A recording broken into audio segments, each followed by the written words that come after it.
નમસ્કાર ગુજરાત આજના મુખ્ય સમાચારો ઉપર નજર કરીએ એ પહેલા ચેનલ ઉપર નવા છો તો ચેનલને સબસ્ક્રાઇબ કરી દેજો। નમસ્કાર મિત્રો, ગુજરાતના ખેડૂતો માટે સૌથી મોટા સમાચાર સામે આવી રહ્યા છે। આજે ખેડૂતોના ખાતામાં જમા થશે ₹2000નો 21મો હપ્તો। દેશભરના ખેડૂતો માટે રાહતના સમાચાર સામે આવ્યા છે। પ્રધાનમંત્રી નરેન્દ્ર મોદી આજ રોજ પીએમ કિસાન યોજનાનો 21મો હપ્તો ખેડૂતોના ખાતામાં ટ્રાન્સફર કરશે। આ યોજનાની ખાસ વાત એ છે કે ખેડૂતોને મળતી રકમ સીધી ખેડૂતોના બેંક ખાતામાં ટ્રાન્સફર કરવામાં આવશે। દેશભરના 9 કરોડથી વધુ ખેડૂતોને આ હપ્તાનો લાભ મળશે। યોજનામાં સરકારે વર્ષમાં કુલ ₹6000ની સહાય 3 હપ્તામાં આપવાની વ્યવસ્થા કરી છે। લાભાર્થીઓ પોતાના હપ્તાની સ્થિતિ પણ પીએમ કિસાનની ઓફિશિયલી વેબસાઇટ ઉપર જઈને તપાસી શકે છે। આ હપ્તાથી નાના અને મધ્યમ વર્ગના ખેડૂતોને આર્થિક રાહત મળશે। સાથે મિત્રો કોમેન્ટ બોક્સમાં એ પણ જણાવી દેજો, શું મિત્રો તમને પણ ₹2000નો 21મો હપ્તો મળી ચૂક્યો છે? શું તમારા ખાતામાં ₹2000નો 21મો હપ્તો જમા થયો છે કે જમા નથી થયો? ખાસ નીચે કોમેન્ટ બોક્સમાં જણાવી આપજો। મિત્રો, તે પછીના સમાચાર ઉપર નજર કરીએ તો દેવા માફીને લઈને પરેશ ગોસ્વામીની સૌથી મોટી જાહેરાત। પરેશ ગોસ્વામીએ જણાવ્યું કે તે જીવે ત્યાં સુધી કોઈ ચૂંટણી લડવાના નથી। આ આંદોલન માત્ર બિન રાજકીય છે। 12 દિવસ પછી અમે ગાંધી ચિંધ્યા માર્ગે મોટું આંદોલન કરીશું। આ આંદોલનને હવે અમે ગાંધીનગર લઈ જવા માંગીએ છીએ। હું ગામડે ગામડે જઈને ખેડૂતોને જાગૃત કરી ગાંધીનગરમાં ઇતિહાસમાં ક્યારેય એકઠા ન થયા હોય એટલા ખેડૂતો એકઠા થશે। આ પરેશ ગોસ્વામીનો ટાર્ગેટ છે કે ગાંધીનગરમાં આશરે 40થી લઈને 50,000 ખેડૂતો ભેગા થઈને કૃષિ મંત્રી અને મુખ્યમંત્રીને અમારી રજૂઆત કરવામાં આવશે, જેથી ફરી એકવાર ગુજરાતમાં દેવા માફીને લઈને સૌથી મોટા સમાચાર સામે આવી રહ્યા છે। શું મિત્રો તમે પણ પરેશ ગોસ્વામીની સાથે છો કે નથી? ખાસ નીચે કોમેન્ટ બોક્સમાં હા કે ના જણાવી દેજો। અને શું ખરેખર ગુજરાતના ખેડૂતોના પણ દેવા માફ થવા જોઈએ કે ના થવા જોઈએ એ પણ ખાસ નીચે કોમેન્ટ બોક્સમાં જણાવી આપજો। મિત્રો, તે પછીના સમાચાર ઉપર નજર કરીએ તો એલપીજી ગેસ સિલિન્ડરના ભાવમાં થશે ઘટાડો। રાંધણ ગેસની આયાત અંગે અમેરિકા સાથે એક મહત્વપૂર્ણ ડીલ થઈ છે। કેન્દ્રીય મંત્રી હરદીપસિંહ પુરીએ જણાવ્યું હતું કે આ કરાર 1 વર્ષ માટે અમલમાં રહેશે।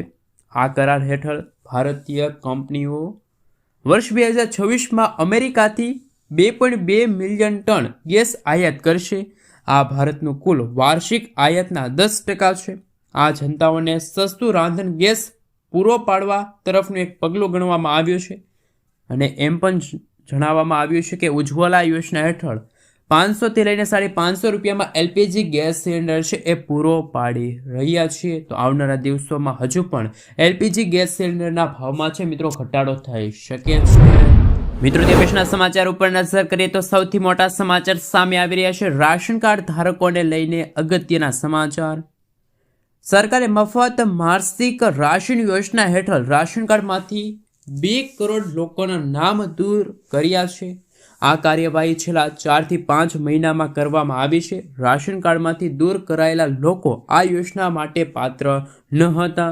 ખાદ્ય મંત્રાલયના એક વરિષ્ઠ અધિકારીએ મંગળવારે જણાવ્યું હતું કે તેઓ ખાતરી કરવા માંગે છે કે આ યોજનાનો લાભ ફક્ત પાત્ર વ્યક્તિઓ સુધી જ પહોંચે, જેના કારણે રાશન કાર્ડ ધારકોને ઝટકો લાગ્યો છે। રાશન કાર્ડ ધારકોના નામ રાશન કાર્ડમાંથી દૂર કરવામાં આવ્યા છે। મિત્રો, આગળના સમાચાર ઉપર નજર કરીએ તો અંબાલાલ પટેલે વાવાઝોડા અને માવઠાને લઈને સૌથી મોટી આગાહી વ્યક્ત કરી છે। ગુજરાતના જાણીતા એવા હવામાન નિષ્ણાત અંબાલાલ પટેલે ભર શિયાળે વરસાદની આગાહી વ્યક્ત કરી છે। હજુ કમોસમી વરસાદના મારથી ખેડૂતો બેઠા નથી થયા, ત્યાં વધુ એક વરસાદના રાઉન્ડની આગાહી અંબાલાલ પટેલે વ્યક્ત કરી છે। અંબાલાલ પટેલના જણાવ્યા અનુસાર નવેમ્બર મહિનાના અંતિમ અઠવાડિયામાં માવઠું થઈ શકે છે। 28 નવેમ્બરે માવઠાની ચેતવણી વ્યક્ત કરવામાં આવી છે। આ સમય દરમિયાન રાજ્યમાં વાદળછાયું વાતાવરણ વચ્ચે છૂટો છવાયો કમોસમી વરસાદ વરસી શકે છે। હવામાન નિષ્ણાત અંબાલાલ પટેલે વધુમાં જણાવ્યું કે બંગાળના ઉપસાગરમાં આજથી લો પ્રેશર બની હલચલ વધશે, જે સુપર સાયક્લોનમાં ફેરવાઈ શકે છે। આગામી 23 નવેમ્બર પછી અરબી સમુદ્રમાં પણ નવી લો પ્રેશરની શક્યતા છે. ગુજરાતમાં વાદળો વધતા તાપમાનમાં વધારો થઈ શકે છે.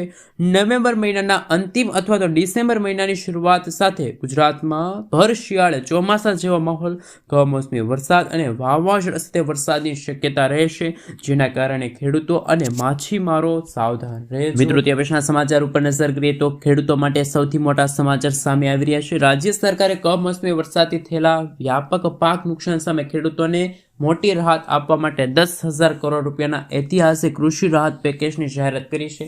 આ પેકેજ ગુજરાતના ઇતિહાસમાં પાક નુકસાની માટે જાહેર કરાયેલું સૌથી મોટું પેકેજ છે. આ સહાય પિયત અને બિન પિયત પાક માટે એક સમાન ધોરણે તમામ પાક માટે 2 હેક્ટરની મર્યાદામાં પ્રતિ હેક્ટરે 22,000 રૂપિયા ખેડૂતોને મળશે, જેમાં રાજ્યના 16,500થી વધુ ગામોના લાખો ખેડૂતોને આ યોજના અંતર્ગત લાભ મળવા પાત્ર રહેશે. સાથે સાથે મિત્રો ચાલો જાણીએ કે આખા ગુજરાતમાં ફોર્મ ભરવાના ચાલુ થઈ ગયા છે. તો મિત્રો, કેટલા દિવસ સુધી ફોર્મ ભરાશે? તો કે આ સહાય મેળવવા માટે 14 તારીખથી જ ફોર્મ છે શરૂ થઈ ગયા છે. આગામી 15 દિવસ સુધી છે તમે ઓનલાઈન અરજી કરી શકો છો. ક્યાં અને કોણ ફોર્મ ભરી શકે છે? તો કે મિત્રો, તમે ઓનલાઈન એટલે કે કૃષિ રાહત પોર્ટલની વેબસાઇટ પર જઈને ખેડૂતો અરજી કરી શકે છે. આ સાથે VCE અને VLEની મદદ લઈ શકે છે. કેટલી સહાય મળવાપાત્ર રહેશે ખેડૂતોને? તો કે હેક્ટર દીઠ 22,000 રૂપિયાની સહાય મળવાપાત્ર રહેશે. 2 હેક્ટરની મર્યાદામાં સહાય મળશે. જે ખેડૂતો પાસે 2 હેક્ટર જમીન હોય તો તેવા ખેડૂતોને 44,000 રૂપિયાની સહાય મળવાપાત્ર રહેશે. કેટલાક કાગળિયા જોઈશે? આધાર કાર્ડ છે, 7/12/8A અને બેંક પાસબુક છે, વાવેતરનો દાખલો છે. સંયુક્ત કિસ્સામાં સહમતિ પત્રની જરૂર પડશે. પૈસા ક્યારે મળશે? તો કે મિત્રો, કૃષિ મંત્રીએ એ પણ જણાવ્યું છે કે નિયમો અનુસાર પાત્રતા ધરાવતી અરજીઓ જેમ જેમ આવતી જશે તેમ તેમ તેમની ચકાસણી બાદ તાત્કાલિક સહાય છે એ ખેડૂતોને મળવા પાત્ર રહેશે. મિત્રો, આગળના સમાચાર ઉપર નજર કરીએ તો હાલ ઉદ્યોગપતિ કુંભાણી વતની વહારે આવ્યા. ઉદ્યોગપતિ દિનેશ કુંભાણીએ કમોસમી વરસાદથી થયેલા નુકસાનીની ભરપાઈ માટે બાદલપુર, સાંખડાવદર, સેમારા, પ્રભાતપુરના 1200થી વધુ ખેડૂતોને હેક્ટર દીઠ 11,000 રૂપિયાની આર્થિક સહાય આપવા માટે ચેક છે એ વિતરિત કર્યા છે. મિત્રો, આપણે જણાવી દઈએ તો કે ખોડલધામ પ્રમુખ નરેશ પટેલની હાજરીમાં યોજાયેલા આ કાર્યક્રમમાં કુંભાણીએ જણાવ્યું હતું કે આ પગલું વતન પ્રત્યેનું તેમનું ઋણ ચૂકવવાનો એક પ્રયાસ છે. ખેડૂતોએ સરકારી જાહેરાતોથી વિપરીત આ વ્યક્તિગત પહેલથી સરાહનીય ગણાવી છે. મિત્રો, ત્યાં પછીના સમાચાર ઉપર નજર કરીએ તો ખેડૂતોને સાધન ખરીદવા માટે મળશે 50%ની સબસિડી. 22થી વધુ વસ્તુઓને અડધા ભાવે કડી APMC દ્વારા શરૂ કરાયેલી આ કલ્યાણકારી યોજનાનો મુખ્ય હેતુ ખેડૂતો પરનું આર્થિક ભારણ ઘટાડવાનો છે. આ યોજના અંતર્ગત ખેતીવાડીના સાધનો, ખાતર, બિયારણ જેવી ખેત ઉપયોગી સામગ્રી તેમજ રોજિંદા ઘર વપરાશમાં આવશ્યક ચીજ વસ્તુઓ સહિત 22થી વધુ આઇટમોના સમાવેશ કરવામાં આવ્યા છે. આ યોજનામાં ખેડૂતોને કોઈ પણ પસંદ કરેલી વસ્તુની ખરીદી માત્ર 50%ની રકમમાં ચૂકવણી કરવાની રહેશે, જ્યારે બાકીના 50%ની રકમ APMC દ્વારા સબસિડી સ્વરૂપે ભોગવવામાં આવશે. આનાથી ખેડૂતોને ગુણવત્તાયુક્ત વસ્તુઓ સરળતાથી મળી જશે. તો ખેડૂતોને સાધન ખરીદવા માટે હવે 50% સુધીની સબસિડી છે મિત્રો મળવા પાત્ર રહેશે. મિત્રો, તે પછીના સમાચાર ઉપર નજર કરીએ તો જાણો કયા ખેડૂતોને મળશે 0%ના વ્યાજ દરે 65,000 રૂપિયા સુધીની કૃષિ લોન. ગુજરાતમાં ચાલુ વર્ષે ચોમાસું અને ત્યારબાદ જે થયેલા કમોસમી વરસાદના કારણે ખેડૂતોને ખેતી પાકને મોટી પ્રમાણે નુકસાન થયું છે. રાજ્ય સરકાર દ્વારા પાક નુકસાનીના સર્વે કરાયા બાદ પણ ખેડૂતો માટે 10,000 કરોડ રૂપિયાનું પેકેજ જાહેર કરવામાં આવ્યું હતું, જેમાં ખેડૂતોને હેક્ટર દીઠ 2 હેક્ટરની મર્યાદામાં 22,000 રૂપિયાની સહાય મળવાપાત્ર રહેશે. આ લોન યોજના હેઠળ એટલે કે મિત્રો જે નવી કૃષિ લોન યોજનાની જાહેરાત છે એ રાજકોટ અને મોરબી જિલ્લાના ખેડૂતો માટે જાહેરાત કરવામાં આવી છે. જયેશ રાદડિયાની સૌથી મોટી જાહેરાત, જેમાં મિત્રો અંદાજે પાક ધિરાણ લેતા 2,25,000 ખેડૂત સભાસદો માટે 1,300 કરોડ રૂપિયાની જોગવાઈ કરીને હેક્ટર દીઠ 12,500 રૂપિયા અને વધુમાં વધુ 65,000 રૂપિયા 0%ના વ્યાજ દરે 1 વર્ષની મુદતમાં કૃષિ લોન આપવાનો નિર્ણય બેંકના ચેરમેન જયેશભાઈએ લીધો છે. આ કૃષિ લોન ખેડૂતોને 0%એ આપવાથી બેંકને થનારા અંદાજે 100 કરોડ રૂપિયાનો ખર્ચ ખેડૂતો વતી બેંક ભોગવશે. મિત્રો, ત્યાં પછીના સમાચાર ઉપર નજર કરીએ તો હાલ સૌથી મોટા સમાચાર સામે આવી રહ્યા છે. શું ગુજરાતમાં પણ ખેડૂતોના દેવા માફ થવા જોઈએ કે નહીં? કારણ કે રાજ્ય સરકાર કે ખેડૂતો માટે આખરે મોટી રાહત આપનારો નિર્ણય લીધો છે. મિત્રો, મહારાષ્ટ્ર સરકારે ખેડૂતોને કહ્યું છે કે 30 જૂન 2026 સુધીમાં ખેડૂતોના તમામ દેવા છે માફ કરી દેવામાં આવશે તેવી જાહેરાત મુખ્યમંત્રી દેવેન્દ્ર ફડણવીસે કરી છે. તેમણે વિશ્વાસ વ્યક્ત કર્યો છે કે સરકાર આર્થિક મુશ્કેલીમાં હોવા છતાં મહારાષ્ટ્રના ખેડૂતોની સાથે મક્કમ રીતે ઊભા છે. આ નિર્ણય પૂર્વ ધારાસભ્ય અને આંદોલન નેતા બચ્ચુ કડુ અને તેમના પ્રતિનિધિ મંડળ સાથે મુંબઈમાં 2 કલાકથી વધુની ચર્ચા પછી લેવામાં આવી છે. જે રીતે મિત્રો મહારાષ્ટ્રમાં ભાજપની સરકાર છે એવી જ રીતે ગુજરાતમાં પણ ભાજપની સરકાર છે. કમોસમી વરસાદના કારણે ખેડૂતોને ખૂબ જ નુકસાન થયું છે. ખેડૂતોને રાતા પાણીએ રોવાનો વારો આવ્યો છે. તો શું ગુજરાતના ખેડૂતોની પણ પાક ધિરાણ લોન છે એ માફ થવી જોઈએ કે ના થવી જોઈએ? ખાસ નીચે કોમેન્ટ બોક્સમાં જણાવી આપજો. મિત્રો, તે પછીના સમાચાર ઉપર નજર કરીએ તો પોસ્ટ ઓફિસની કિસાન વિકાસ પત્ર યોજના. દેશની મોટી વસ્તી ગ્રામીણ વિસ્તારમાં રહે છે અને લોકોની આજીવિકાના મુખ્ય સ્ત્રોત પણ ખેતી જ હોય છે. ગ્રામીણ વિસ્તારમાં રહેતા લોકોને બચત અને રોકાણ કરવા માટે પ્રોત્સાહિત કરવા માટે પોસ્ટ ઓફિસ ખૂબ જ અદ્ભુત યોજના ચલાવી રહી છે. આ યોજના નામ છે કિસાન વિકાસ પત્ર યોજના.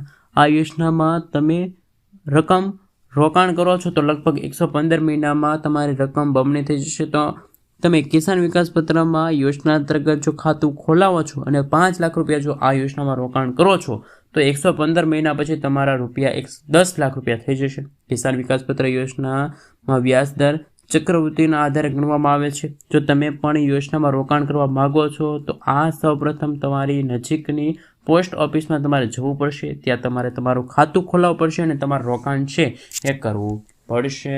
મિત્રો, તે પછીના સમાચાર વિશે વાત કરીએ તો ગુજરાત સરકારની સૌથી મોટી જાહેરાત. ગુજરાતમાં કૃષિ વિભાગે માવઠાથી થયેલા પાક નુકસાન માટે સહાય પેકેજની જાહેરાત કરી છે.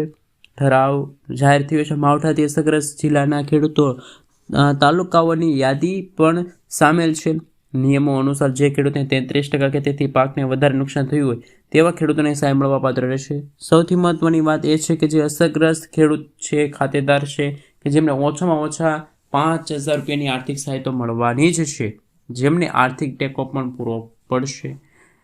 એક ખેડૂત ખાતા દીઠ માત્ર એક જ ખેડૂતને સહાય મળવાપાત્ર રહેશે. જો એક જ ખાતામાં અન્ય કોઈ સહજ ખેડૂત ખાતેદાર હોય તો સહાય મેળવનાર ખેડૂત દ્વારા બાકીના ખાતેદાર પાસેથી સહમતિ પત્ર પણ લેવું પડશે. તો ગુજરાત સરકારની સૌથી મોટી જાહેરાત. જે ખેડૂતોને 1 વીઘાથી પણ ઓછી જમીન હોય તેવા ખેડૂતોને પણ મહત્તમ 5,000 રૂપિયા સુધીની છે એ લોન એટલે કે મિત્રો સહાય છે મળવાપાત્ર રહેશે. તો ખેડૂતો માટે અગત્યના સમાચાર સામે આવી રહ્યા છે.